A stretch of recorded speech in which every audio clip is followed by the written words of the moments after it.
Nah ini kita ngalamin hal yang sama, semakin hari tantangannya semakin besar, terutama produk-produk impor. Bangsa ini kita kaya raya nggak sih? Tanahnya subur nggak sih?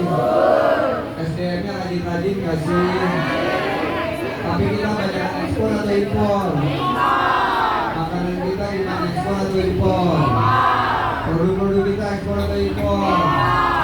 Nah, oleh karena itu saya melihat, saya nggak mungkin selama kebijakan itu dibuka habis-habisan seperti ini untuk melawan mereka, kan mereka perusahaan-perusahaan besar.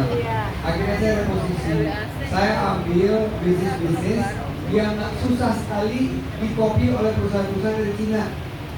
Jadi perusahaan-perusahaan saya ini sekarang banyak yang berfokus kepada produk-produk yang dihasilkan di Indonesia yang tidak bisa bersaing atau tidak bisa disaingi oleh perusahaan-perusahaan China. Jadi banyak sekali kita masuk ke industri kesehatan misalnya, itu produk-produk Cina nggak bisa bersaing dengan kita. Kita juga ada masuk ke dalam yang paling baru, industri jamu, itu juga nggak bisa bersaing teman-teman dari China. Nah kayak si Boring ini nggak akan bisa mereka bersaing karena mereka nggak memiliki kreativitas sama seperti bangsa kita.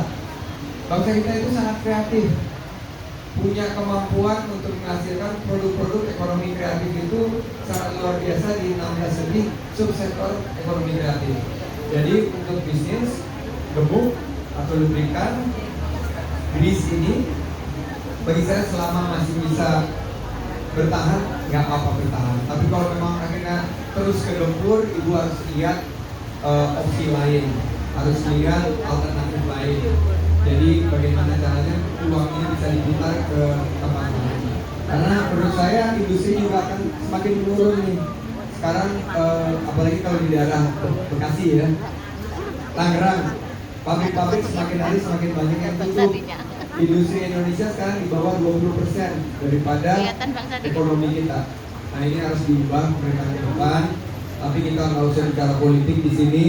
Kita beri masukan. Hei pemerintah, woi pemerintah, tolong lindungi para UMKM kita. Tolong ada kebijakan yang berpihak. Berpihak kepada siapa? Kepada yang kecil atau yang besar? Berpihak kepada siapa? Kepada konglomerat, kepada UMKM. Begitu. Itu adalah kebijakan yang tepat. Nah kalau kita mampu untuk suarakan ini, insya Allah Bu, bisnis Ibu akan meningkat. Dan terima kasih Batik Sibo ini. Oke, kita bisa selesaikan sesi kita dengan foto-foto.